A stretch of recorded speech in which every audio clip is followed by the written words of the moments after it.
Hey everybody, welcome to another episode of Mine Mayday, the show all about Spider-Girl and her world. Today we take a strange turn in our look back, but it's a lot of Tom and Ron, so therefore it will be infinitely better than our previous episodes. Sorry, Dan.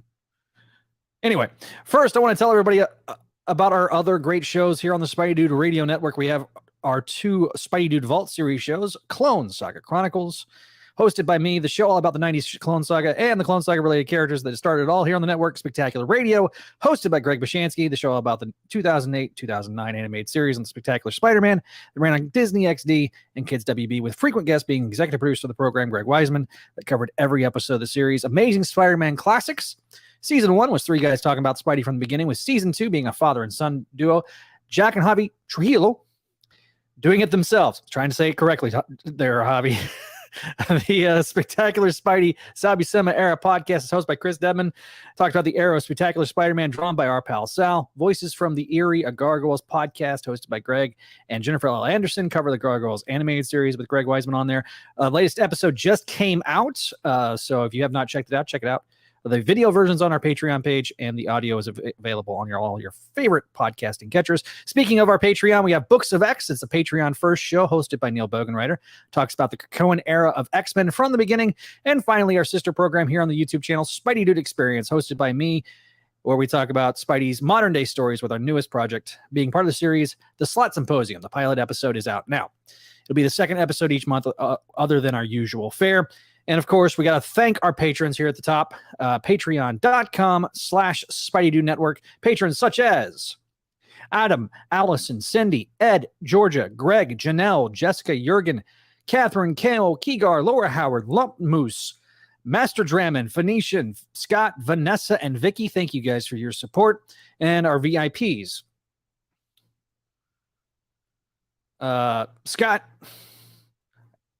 Scott, Sebastian, Vinkman, and Winnipeg Webhead, thank you very much for all your support here on the Spidey Dude Radio Network and the Patreon page. So, without further ado, it's an episode of Make Mine Mayday, so therefore we have to have Kelly!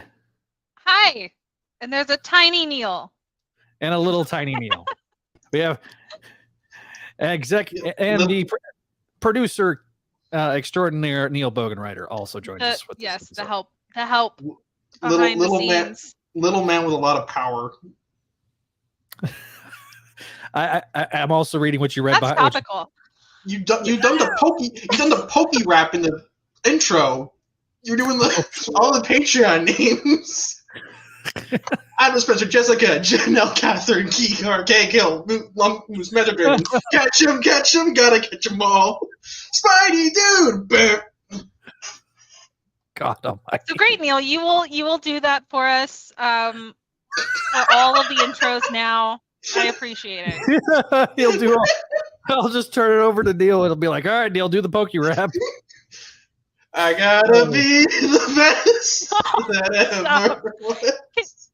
Y'all took away my powers, so can someone remove him so we can start the show? They're gonna return next month, I promise. Anyway. Hello, everybody. Well, Kelly, I want to tell everybody what we're covering today. Yeah, we're covering the B story out of 2015's Spider Island. It's a B story that's basically 30 pages long out of all 5 issues, but it's only in the last half of each issue. And yeah, we're just going to go over it. It's just that we're just going over 30 pages, which is really short for us, but yes, it's a good time, and we get to kind of do a deep dive. So there we go. Yeah. We're going to have some fun with it tonight. We already got people in the comments. Hello, everybody in the comments section down below. Obviously, if you're listening to the audio edition, which all of our audio editions are updated as of this live stream, so hopefully you're all caught up, and if you're joining us live, hello. If you are, give Kelly back her powers. Yes, we will give her back her powers. So also got new episodes of all of our shows. Excuse me, I meant to hit the cough button.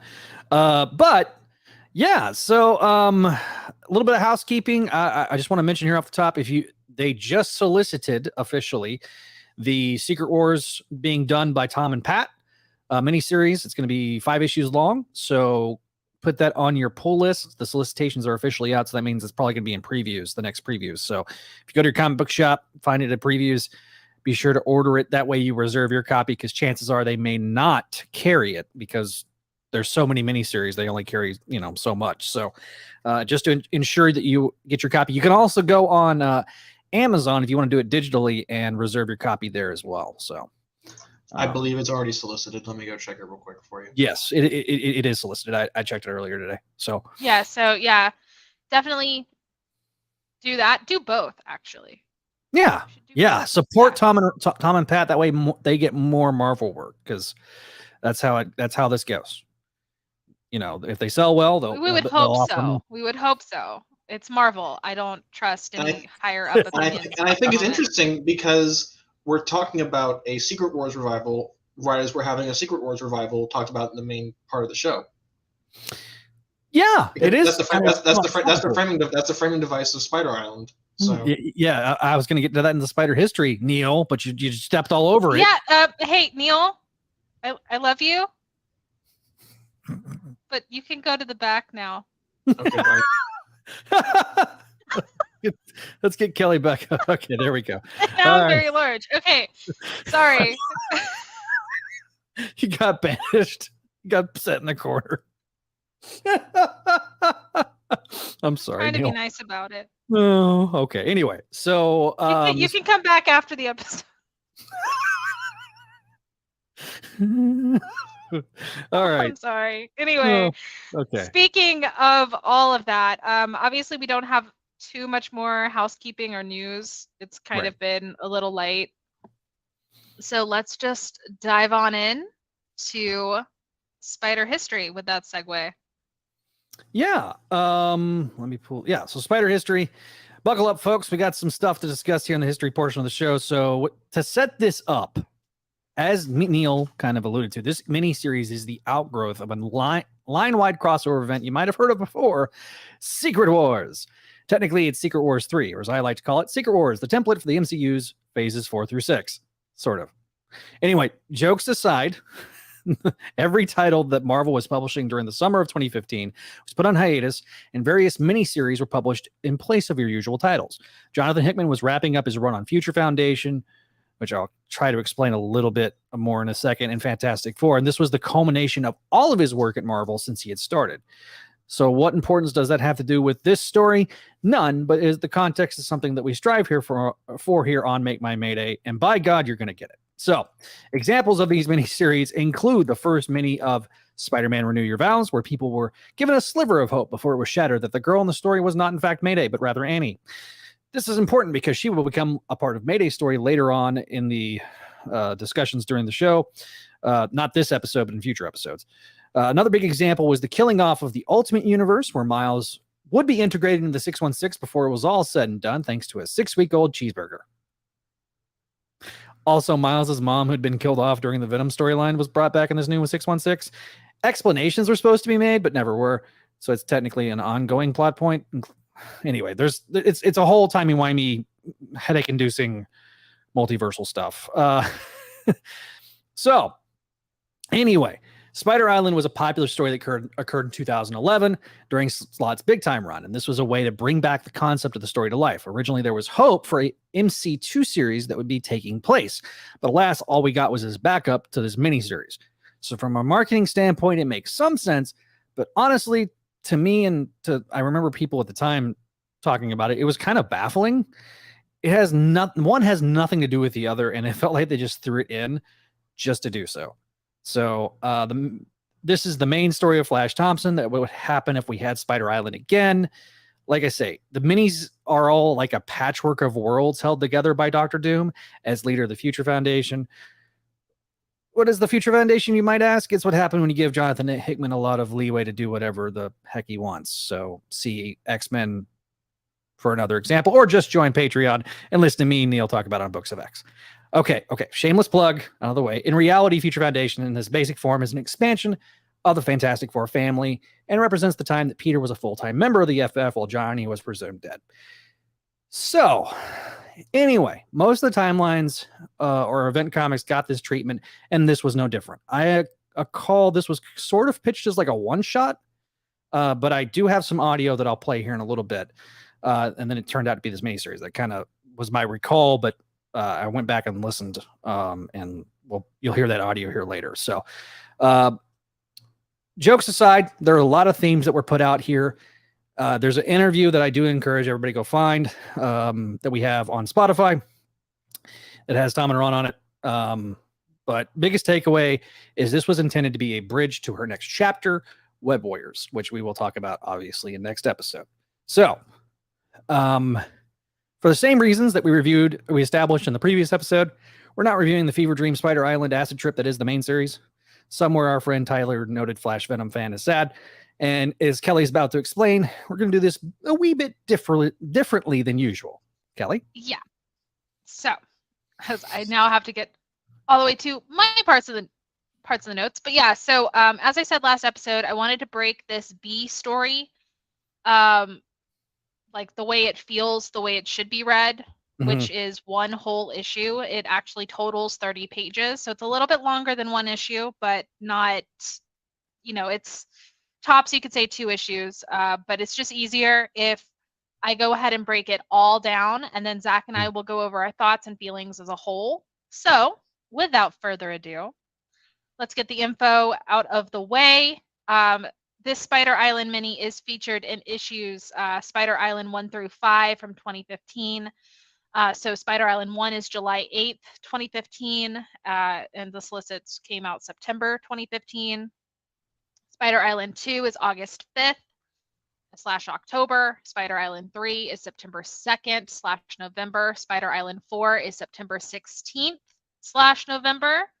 And then Spider Island 5 is October 7th, 2015 / December. The titles for each issue are as following, which I do try to give you, but as you kind of go into start snowballing into the story, it's harder to kind of include them. But the Spider Girl titles of her part of the issue is Shattered in issue 1, Avengers at the Gate in issue 2, The Enemy Within in issue 3, I Am the Avengers issue 4, and The Long Row issue 5. The first part is 10 pages, second part's 4, third part's 5, fourth part is 5, and then the last part is 6 pages, which, like I said, totals basically 30 pages. And we'll go ahead and start the breakdown. So we start Shattered with a new title, so to speak, Mayday Parker, Spider-Woman. And Mayday is in her new suit, beating up goons who are mugging a family and thinking about her new name. And she's thinking about her new name switch and how no one seems to pay attention, though as a father is protecting his daughter from the onslaught of the fight and was trying to calm his daughter down, he was telling her that Spider-Girl was there. Sorry. May webs up the goons into a ball for the police and takes off, watching the father console his daughter, and May claiming, almost trying to convince herself, that she made this name switch because it was time to grow up. Her father is gone. He was butchered, murdered by Deimos, and she should have murdered that monster when she had a chance. She breaks down on top of a building. The grief and trauma of the Spider-Verse is still taking its toll on the 16-year-old girl. May thinks back on the last few days / weeks. I believe that this, at the end, we find out this has actually been a few months. Yes. From this aftermath, she supposes she needs to focus on the positive. She has a great boyfriend, a loving family, but no matter what is going on or who she's with, May is overwhelmed in her grief and her trauma.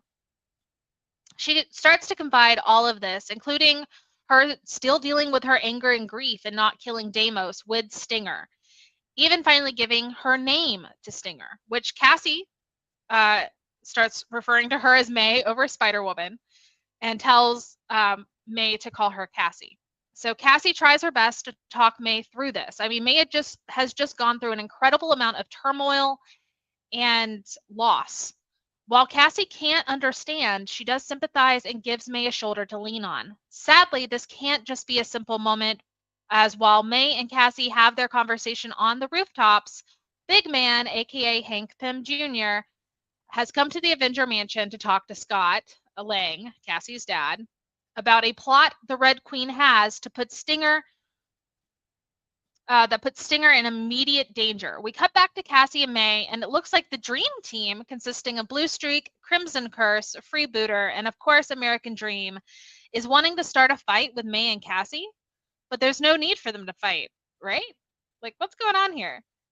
We cut to the spider shop where Uncle Ben Bunker, is visiting the spider shop and sees what MJ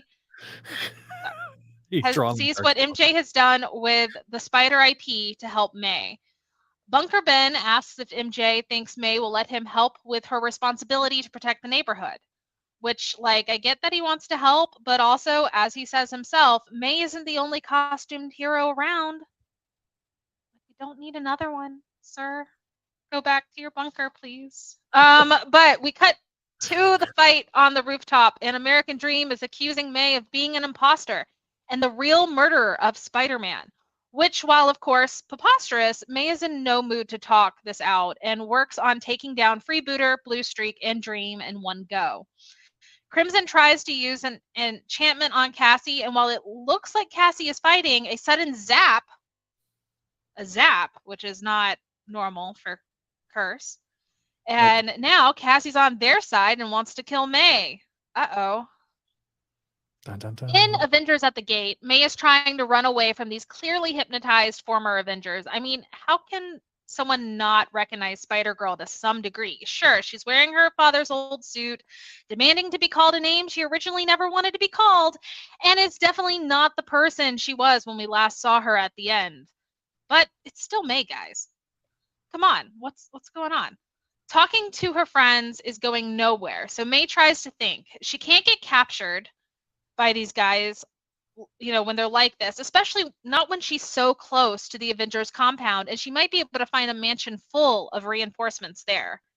At the compound, Scott is dead set on going out and finding his daughter. Danger be damned. Trusting the source, you know, like, who cares if it's the source? His daughter's in danger, he's going out there. As J2, I accidentally wrote JR, but J2, Angry Eagle, Miss Power, Saberclaw, and the newer guy that I totally blanked on. Zach, can you give me a hand there? Yeah, I forgot his name, unfortunately. But because he's newer, we only saw him once in the little new Avengers miniseries, and then never again. But anyway, they're all there trying to tell Scott to maybe not trust this big man character. But a proximity alert goes off, and Katie, Miss Power, leads the Avengers call. There's superhuman entities barreling towards the front gate and should be considered hostile. Spider-Girl swings in to the front gate, but I literally wouldn't call it barreling. But she knows she can't set off the defense grid, so she debates on calling Jarvis. But May's spider sense starts going off, and of course, standing right there is Enthralla. This is obviously her handiwork. And she's literally waiting outside the gate, waiting for Spidey. I don't want to call her woman either. Me and Cassie are on the same team. Anyway. Enthralla has Blue Streak hold on to May, while Enthralla goes deep within May's mind and finds all sorts of darkness within. Guilt, self-ramification, unresolved anger. And as May is starting to succumb to Enthralla's mind control, the Avengers finally make it out of their mansion to find that only J2 can see Enthralla. And as half the Avengers are under her control and the other half are very confused, May snaps back up and seemingly sees Deimos and is going to kill him. Yet it's all due to Enthralla hitting May against J2. Oh boy. In issue 3, aka The Enemy Within, May is wailing on Deimos. She's going after him, especially as he's threatening her family. But in reality, she's beating on J2, and poor Zane is just trying to get her to snap out of it because he knows Enthralla's messed with her head. As the Avengers fight the Avengers, Scott and Jarvis try to shut down the defense systems so it doesn't shred anyone who tries to force their way in. At least Jarvis was helping until he also managed to get controlled by Enthralla, and he starts beating up on Scott. literally shattering a tablet on him. May is, oh my God, where did I go? All right, so got distracted. All right, so My bad. it's fine. Starts beating up on Scott. May is basically just trauma dumping as she hits on J2, telling him how her mother walks around like a ghost in her father's old t-shirts, how her brother will now never know their father. And while J2 does sympathize, as he also grew up without a father, he's not Deimos and is kind of confused. Too bad all May hears is how Deimos is taking her whole family to the grave, and it makes her pound on J2 even harder. At Cafe Indigo, Bunker Ben has called a meeting with Normie Osborn and Phil Urch, starting off by saying he thinks May overdoes the responsibility thing, which, says the man that was the last living man on his earth, STFUSMH, because I'm trying my best not to use curse words. This is a family-friendly show. It is. But I want to call the man out. Anyway, he assumes Normie and Phil would just agree with this statement. I mean, according to MJ, these men are May's closest confidants. Normie downplays his role with May a bit, which Phil does point out. And I mean, Normie literally helped rebuild the house. Like, it's a lot. Even Bunker is aware, like I said, because Normie rebuilt MJ's house, which he says our house. And I have a rant here. I called him a pompous something. Because I'm like, you've lived in this universe for what, like 2 weeks? Obviously, it's more than that. So, like, I'm going to just give him 2 months. You've lived here 2 months. Like, this isn't his world. Like, it's not his house. Anyway, Ben, I'm so mad at him. Anyway, Ben switches the conversation back to May and explains that he feels like that she's in overdrive and she's at risk of burning out. Which, how would he know? He wants their help in convincing her to ease back a little bit and share her burdens. Which to that, Normie and Phil just kind of look at each other. Bunker Ben really doesn't know May or how May tends to deal, does he? And just fair warning, my weird resentment towards Bunker Ben only gets worse from here. I can't help it. He came in like a wrecking ball and does not fit in a 982 at all, in my opinion. I liked him better when he was living in the bunker. In this weird way, he was like this replacement for Peter, and he's not that. And this feels very much like him trying to be that and him helping. And I totally get that. Like, I understand it more in Web Warriors, but the urge to scream at him, "You're not my real dad," is really high right now. And it's kind of funny to think about, but like, I have problems with him, okay? Anyway, meanwhile, May is still really not letting up on J2. J2 is getting really tired of this. How can he be the one who can only see Enthralla? And May realizes her spider sense is on fire, but it's not coming from the direction of Deimos. It almost feels like she's the threat. How is that even possible? Something hurts Spider-Girl, basically her head, her Spider-Verse, or Spider Sense. I'm traumatized by the Spider-Verse. But her Spider Sense kind of goes into overdrive and causes her to collapse. J2 is immediately very confused and concerned, but someone starts clapping and wishing him well done. He turns around and finds that it's Hope, aka the Red Queen, and she's congratulating him on being the last standing Avenger. Hope tells him that he needs to depower and lose that helmet of his, otherwise she'll kill his friends. And since J2 realizes that he's been backed into a corner, he does so, and this is how Enthralla takes over his head. Hope drops her helmet and laughs with her victory. The Avengers are now all hers. Hope goes on her victory spiel about thanks to Enthralla's brainwashing powers, she is the Avengers. May is on the floor, head still spinning after her spider sense nearly fried her brain. She chooses to play possum a little bit longer while Hope's evil villain speech keeps going, just enough to pull out what I believe is her web shooter phone, but obviously it looks a lot different than we last saw it, and texts someone she thinks might just be crazy enough to take on the Avengers.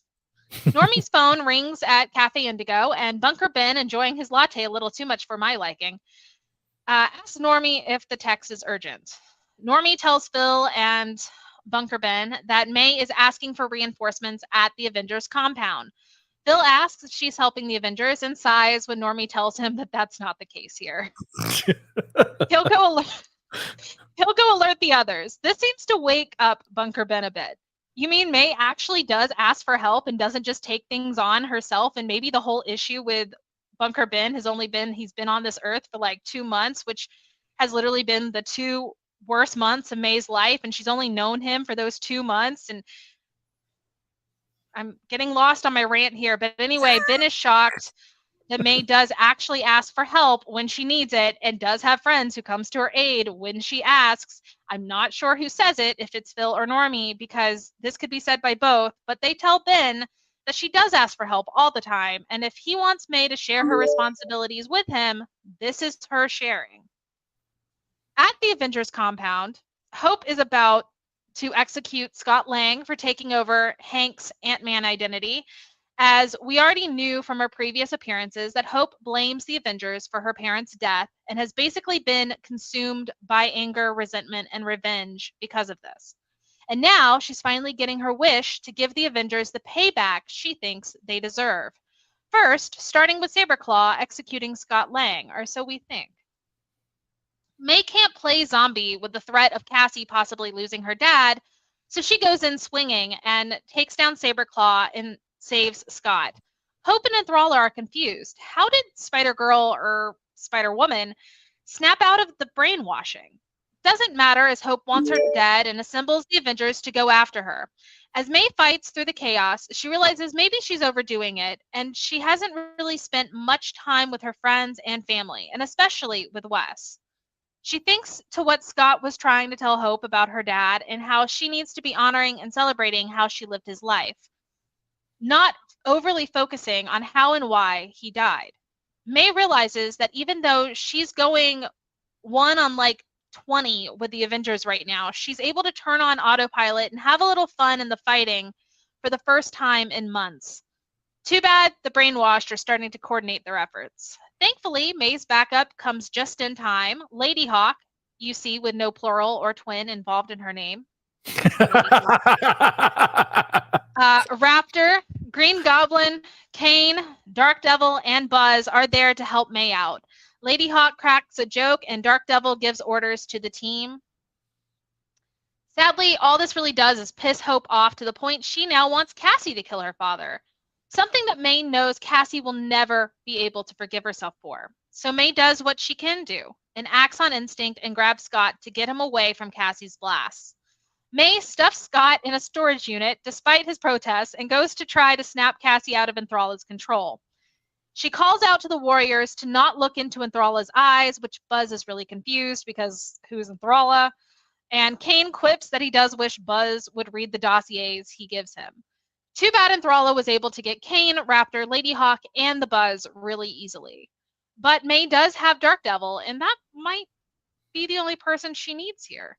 May's gears start spinning. She gets to Dark Devil and tells him about how Enthralla claims to revel in darkness, but May doubts she's ever dealt with someone who's part demon before.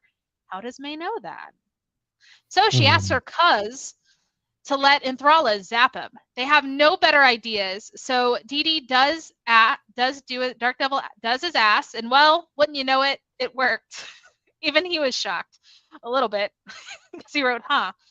Enthralla gets a little overtaken by Riley's darkness and crumples to the floor. Hope realizes she needs to get out of there before the Avengers wake up and runs in, and she literally runs straight into a hand that was already out to tell her to stop. That's kind of embarrassing. Bunker Ben is in his suit. He was the hand. Late to the game and wanted to help. I'm going to guess no one gave him directions, and Phil, for some reason, didn't want him to come along with the Warriors. I don't know what that story is. There's a story there. But May explains to Bunker Ben that she's never been a lone wolf, and thanks to her friends, she was able to save the Avengers and spare Cassie from losing her father. It feels good to save the day. For the first time in months, May actually feels good. She thinks on what Scott said to Hope, that dwelling on her dad's death is just going to make herself a danger to herself and others. and she'd rather be defined by how her dad lived and what he believed over the trauma of his loss.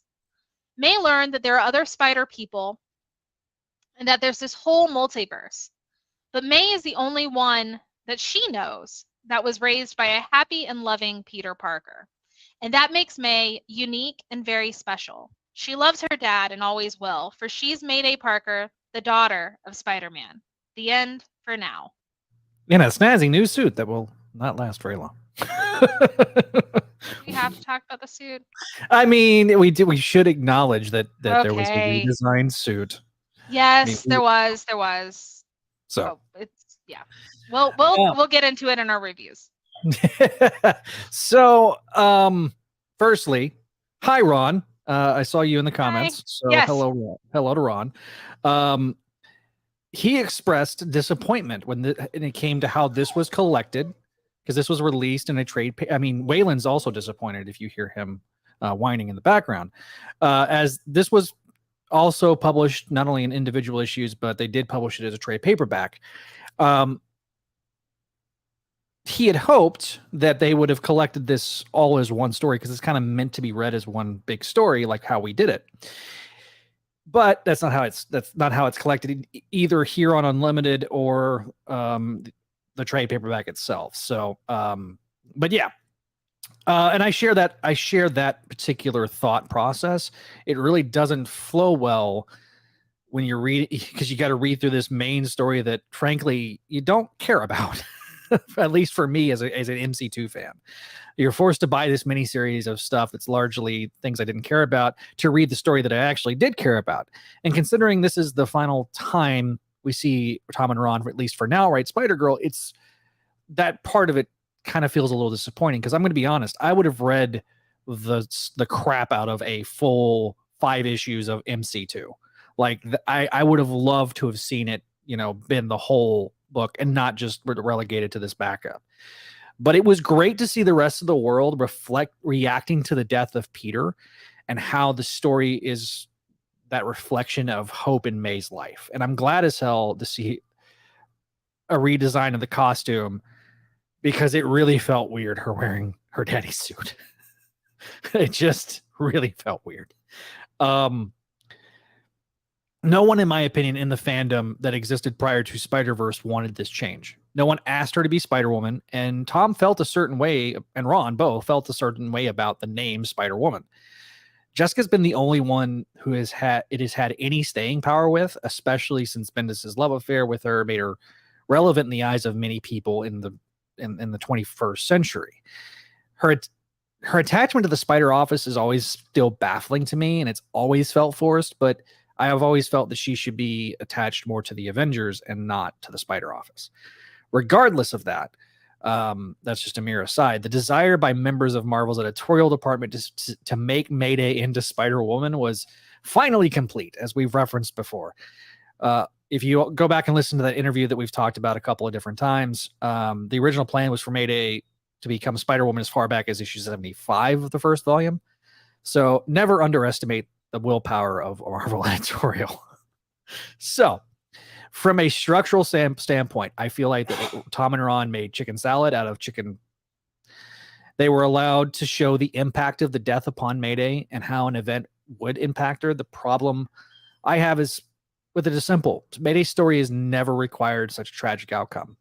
What made her unique was really simple. Mayday's story is different from Peter's story in that someone dies so Peter can be a hero. May's story is that someone lives so she can be a hero. And that's a very big difference. And that, I feel, was lost overall with this event and with the previous event and this reaction. And there's a couple other things I liked. I liked that Mayday revealing her identity to Stinger. That felt right to me, and I really, really liked that. I also liked how the rest of the world was trying to adjust, and how Tom and Ron were force-feeding the name just to show how forced it was to begin with. But I have one gripe. Daredevil was called Cuz here, and I'm upset we never got that story. Technically, it was C-O-Z. So it's just cause. So not necessarily Cuz. I will die on this hill, though. I appreciate the no. Like, there's definitely in this month gap, there are definitely stories that we would like to have been told that we have never gotten the chance. I think that that's pretty clear, but also welcome to 2015 Marvel. Like Also, all downhill from here.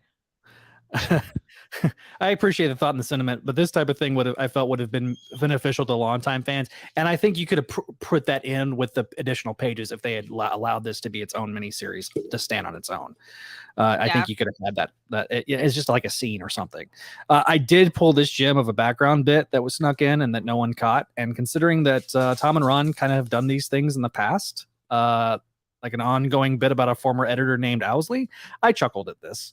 If you're watching us if you're listening to us on the audio edition, you're not watching us on YouTube. I pulled up. It's got the Spider Shop, and it's got a guy that says "The world is a lie" on a sandwich board. As soon as I saw it, I was like, "Oh, I see what you did there, Ron." It's just a nickname, Zach, if you want it to be. I mean, I guess it could be just a nickname. I know. It is. We've talked about this before. I know. It just brought all those feelings back. I know. Believe me, I want there's a whole lot of stories I would like to see within Spider-Girl, but I'm happy with what we got, man. Yeah. I'm very glad we have what we have. So, and I know Tevye kind of was asking questions in the series, and Ron answered it in the comments. But in Ron's own words, I think this is the clip. What did I say? Other writers? No, outside events. So we did give a lot of thought to the structure of it. I mean, it did feel disjointed because it was done as chapter. I was a little sorry to see when they reprinted the Spider Island trade paperback that they didn't take the backups and put them all together in the back of the trade paperback. That felt very wrong to me because it is meant to be read as a unit, that kind of thing. So anyway, but that's my little. But anyway, I thought it was a solid story for what we had to work with, and So there you go. Was that the right clip? Did I play the right one? Because for some reason I can't hear it. It was the right one. It was the right one. Okay. You did good. You didn't mess up. I would have told you otherwise. I stayed quiet. That's Deacon with the sign. He senses that Doom World is not real. Oh, okay. That's okay. Okay, I understand now. I mean, it was Deacon. Yeah.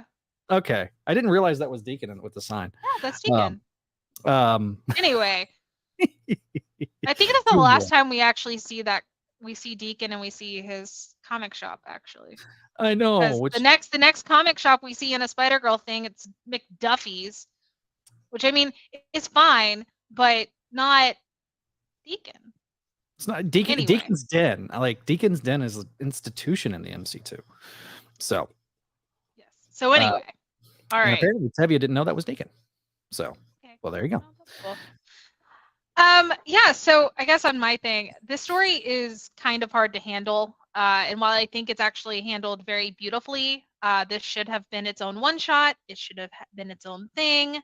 To put kind of the way it was split up was kind of insane. And it does also feel like emotional whiplash if you read it issue by issue, because they're such different and separate stories in Spider Island. It's crazy. But to focus on just the Spider-Girl story here, this is how you handle grief and trauma in a way that doesn't entirely break down the world and the characters we know. This is May. Sure, her eyes are brown, not blue. But this is our 982 May as we know her. And she's in a lot of pain. But she's choosing to deal with her pain in the way that she knows how, which is, trying to find a way to the light and leaning on her friends, embracing her world. May isn't meant for multiverse shenanigans, as we will soon figure out, even though they keep doing this to her. She's meant to be in her own book, leading her own story. I love Cassie and Scott being in here and how much May is willing to trust and lean on Cassie and how Cassie takes that on. It feels like Cassie knew this was very important if May was willing to give her name to her and talk to her about all of this. And it's kind of that big sister friendship that I really appreciate from this world's Cassie. May obviously sees a lot of herself in Cassie in a kinship kind of way, and I just think that the whole thing is very sweet. Obviously, I love Normie and Phil's scenes. I'm glad that they're here.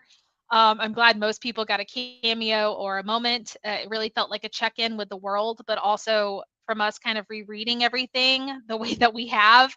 None of these cameos actually feel off, like they don't feel shoehorned in. So it doesn't really read like a special episode, a special issue. It's very easy and understandable, and we have the voice we needed after everything May and that we as fans and readers went through with her and the loss of Peter. I wrote, I'm not commenting on the suit. I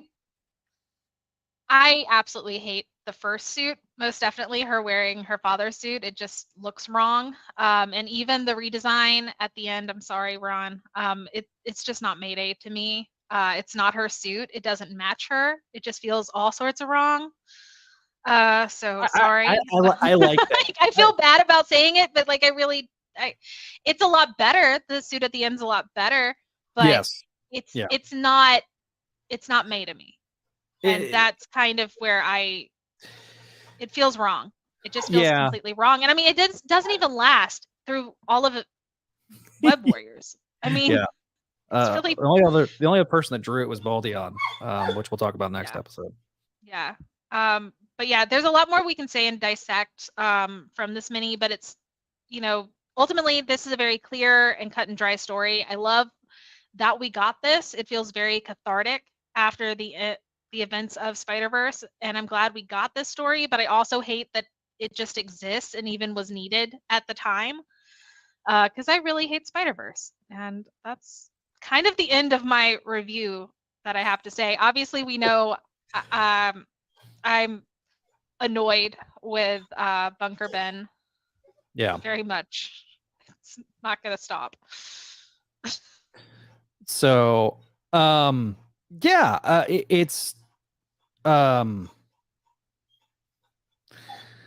it's one of those things. I get why you don't like the suit, and I think even Ron was like, I think he did it so that way she's not. I think that Tom and Ron with this story was very reflective on how the fans felt, and I do got to give a little bit of props to Nick Lowe for letting them tell their story here, because this, I think, was a slight love letter to the fans, where they're like, okay, we can finally dig into how would an event such as this, how would our Mayday really react?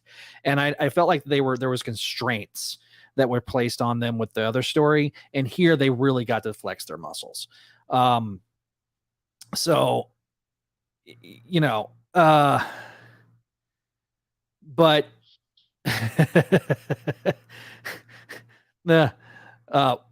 okay. So Ron says, believe me, Kelly, I'm glad they went back to May's original outfit. At the time, they said it would not happen. So I do appreciate that at least he had a hand in this redesign.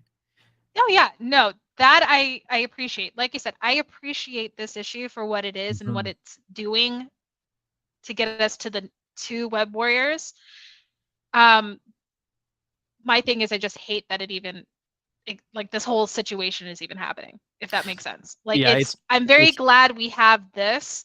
Right. I still don't necessarily like the situation we're in. And obviously, clearly, it's not working. It doesn't work. And like, by the time we get to Spider-Geddon, everything's almost like, it's basically everyone's like, okay, let's finally just put the pieces back. We made a mistake. Which, of course, I think a large part of that, though, was also just Jody. And we'll get into that when we get into Spider-Girls. Yeah. I mean, there's parts of Spider-Geddon that I do enjoy.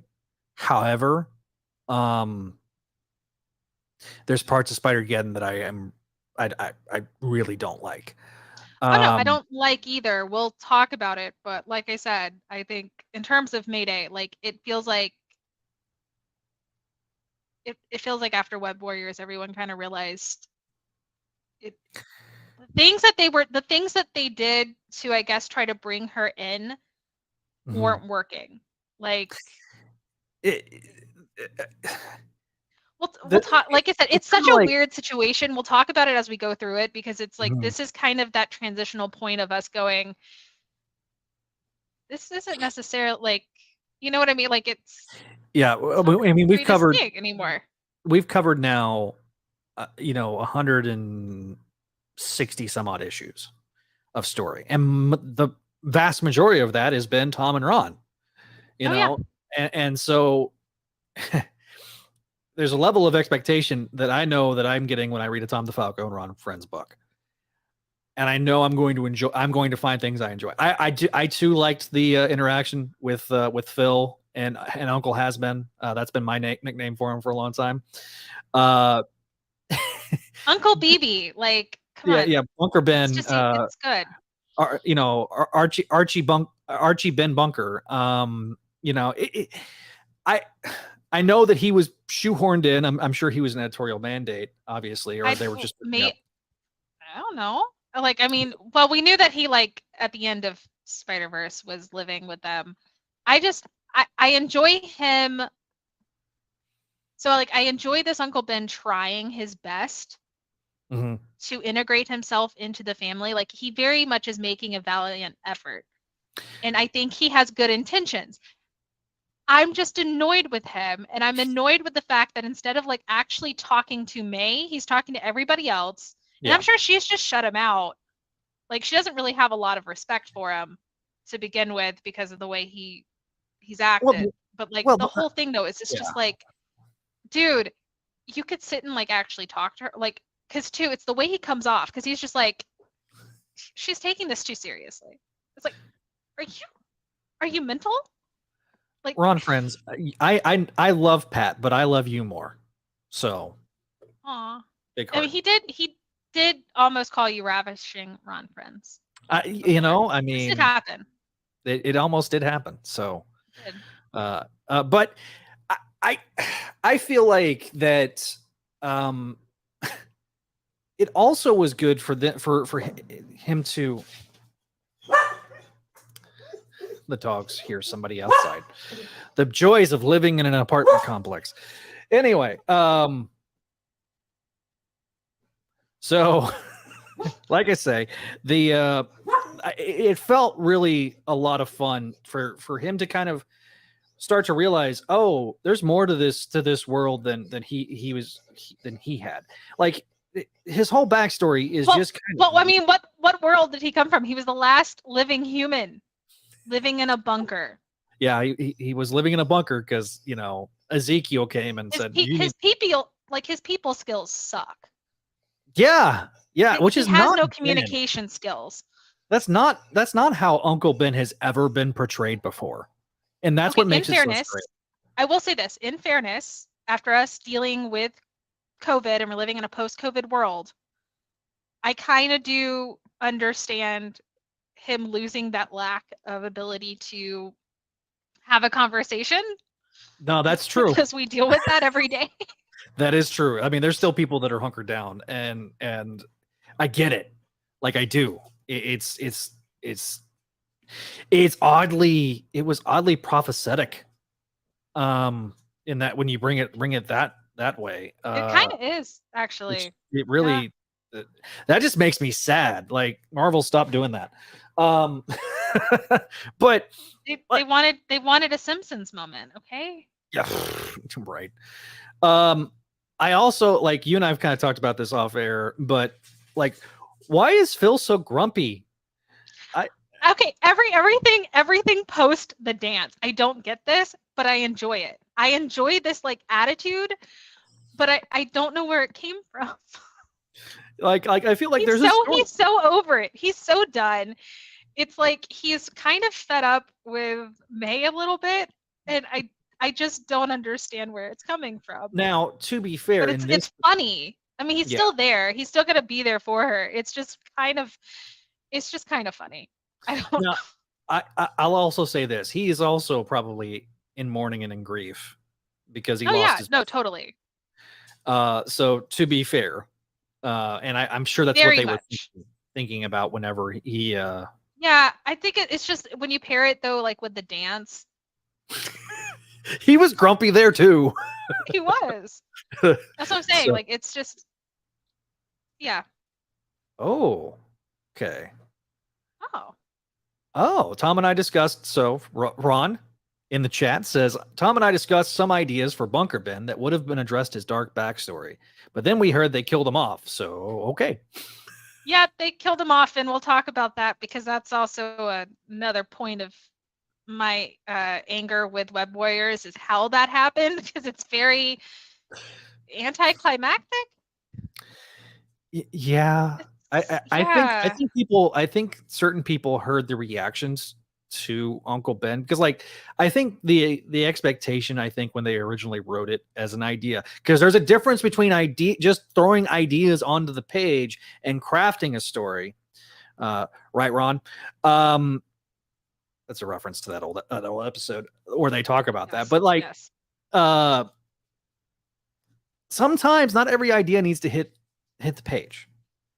And sometimes the ideas need to be fleshed out more. And sometimes that works. See Silk with Robbie Thompson.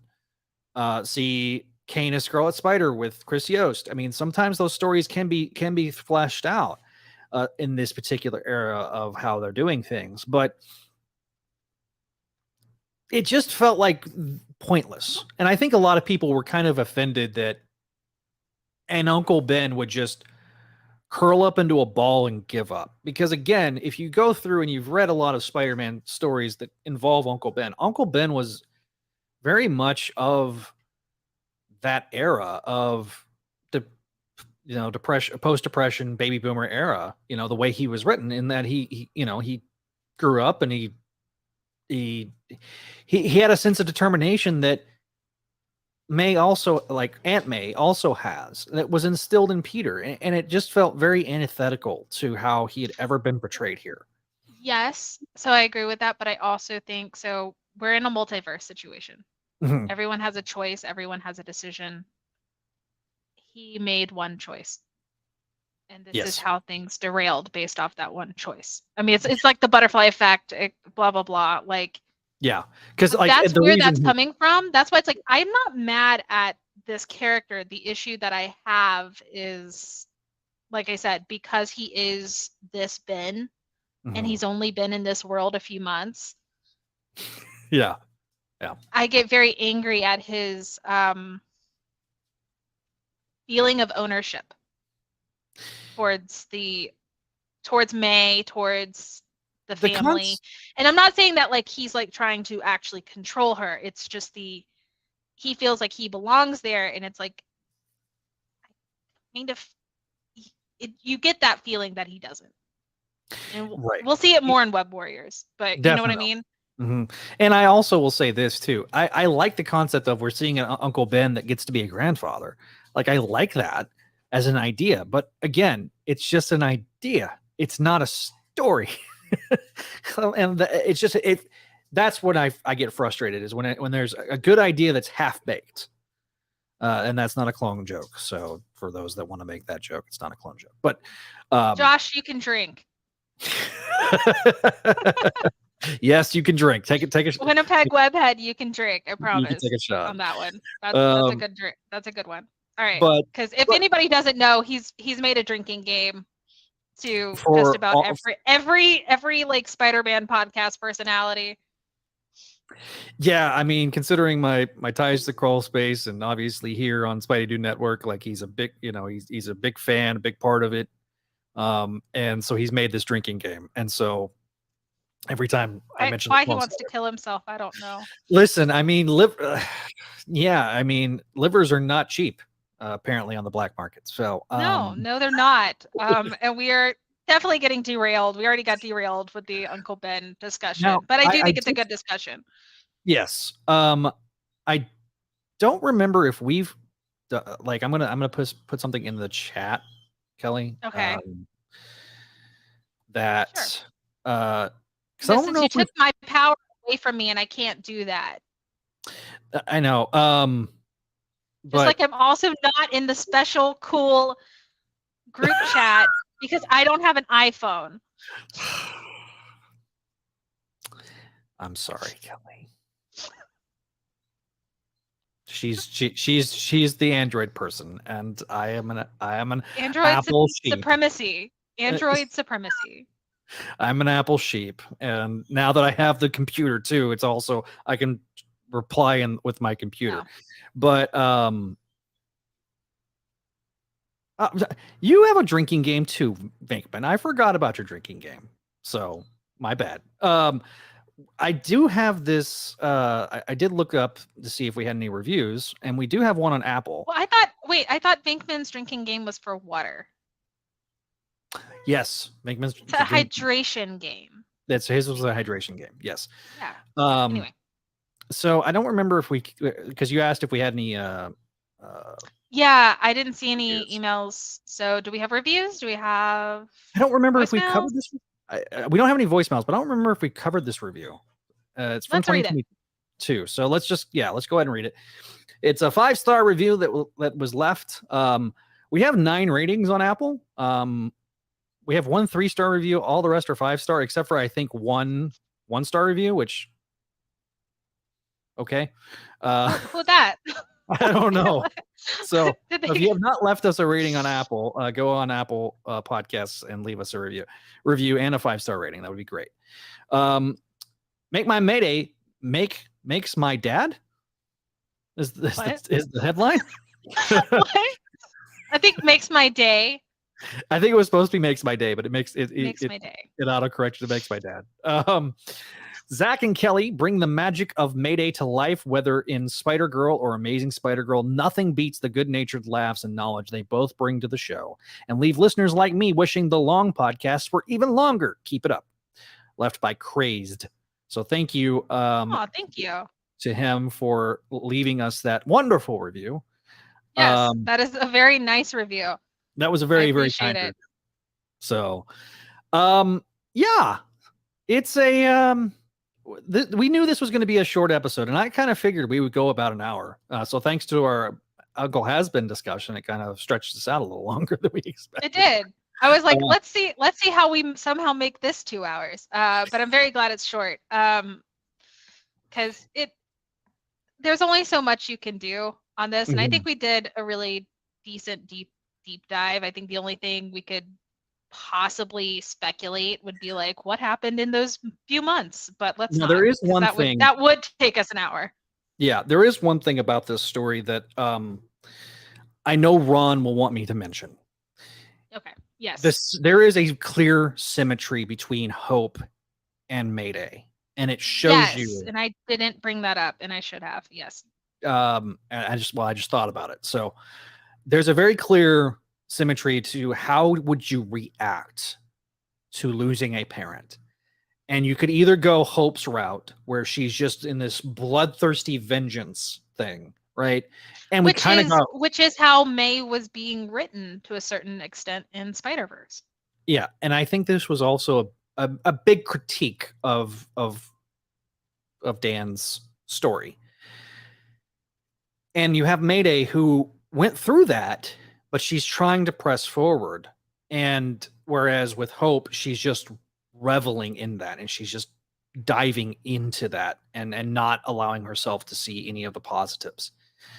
And yeah. Well, I mean, the thing is, like, Hope has been this way. And I'm not saying that makes it worse or better. Hope has been this way. Hope has been consumed by revenge. Yes. For so long. And that's kind of why, like, she is kind of this great foil for the story here. Mm-hmm. Because May is waffling on that path a little bit. Like, that's why she was talking to Cassie, because she's angry. I mean, and that's the darkness. That's that unresolved anger, that rage. That is what Enthralla saw. And I think to a certain extent probably also saw in Riley. But, you know, Riley also just has a demon inside of him. So there's that. Enthralla, like I mean, I threw it up on the screen for those that are not watching us, but like she's like super excited for the first 2 panels, and Riley's just like looking at her like, you don't know what you're getting yourself into. No, it's just really funny. I just like when she crumples. He goes, huh. Oh, cool. I guess that's a All lot right. for somebody to Didn't think that handle. was gonna I'm just work. so you- Well, it's like it's like I didn't think that was gonna work. Like that's but it's like I said, May is dealing with a lot. I mean, this is a part of grief. She's dealing with that anger. Like when someone's murdered or taken from you, essentially, Yes. like that. When a life is taken away from you, away from a family, so suddenly like that, like just there is no, you don't have anything to reason with, and it can leave you unjustifiably angry or justifiably angry, really. Yeah. But that's the thing, is like, how do you move forward in that tragedy, in that trauma? And that's kind of what this is situating on, because you have essentially, we know May, we know who she is. Like without hesitation, she was not going to let somebody else ever deal with what she's going through, which makes her 10 times better than Hope ever was. Because Hope is kind of like, everybody deals with it. Because I'm in pain, everyone's in pain. May doesn't want to do that. Yeah. And so we know where she is, but that's why she's the perfect foil, because here's the two sides of the same coin. That's one reason why, like, when I did my breakdowns, I tried to make sure I wasn't, I tried to make sure that Hope's justification for what she's doing was understood. Yeah. Because this is her revenge in her mind. Yeah. And sometimes you just kind of have to, essentially all it's saying is, I mean, like, there's just, you have to realize, how would the person who was, the person deceased, how would they want you to live your life? Oh yeah. Because I don't think, they wouldn't want you to be consumed like that. No. I mean, look, it's something that is.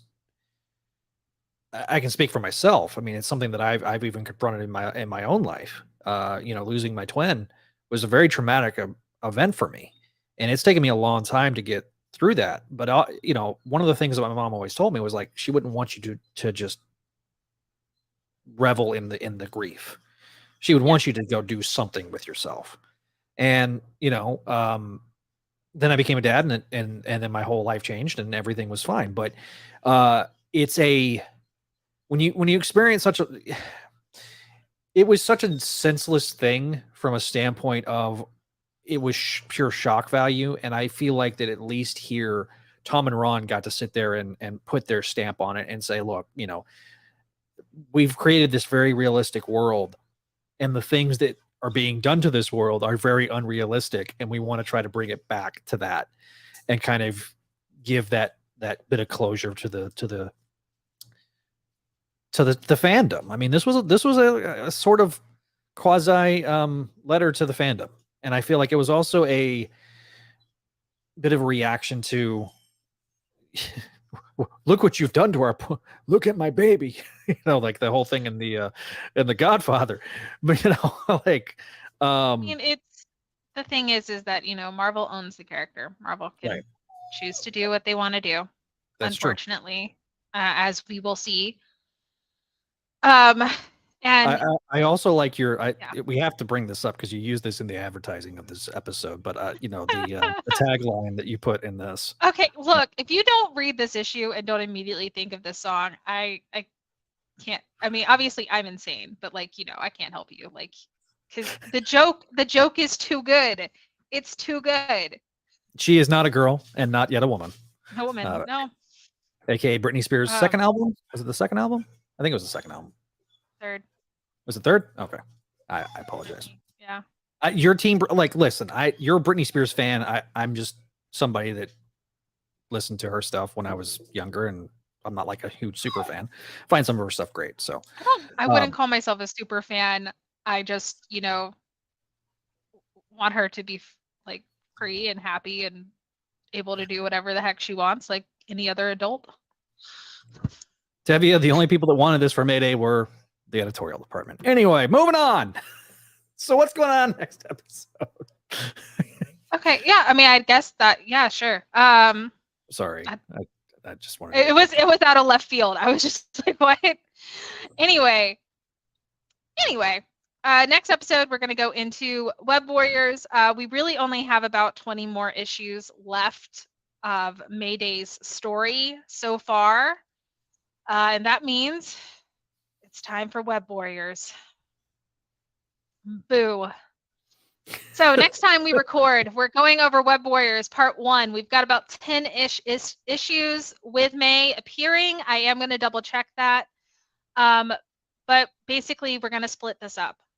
So issues 1 through 5, aka 1 through 6, because there's one issue in the beginning Mayday does not appear in, are all based, like we're all going to talk about May's story within Web Warriors next episode. So woohoo!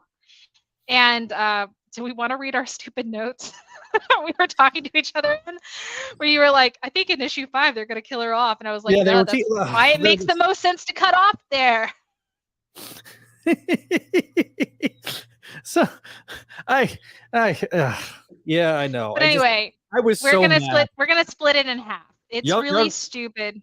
Y'all heard Kelly rant tonight about Has-Been. I'm gonna rant about this whole disingenuous BS that they did. I hope everybody buys the greasiest, messiest thing from Taco Bell possible the next time we record and come back and listen to us, because I definitely will, just out of like defiance of that damn scene with Gwen and May, where May is shaming Gwen on her choice of food at a Taco Bell, essentially.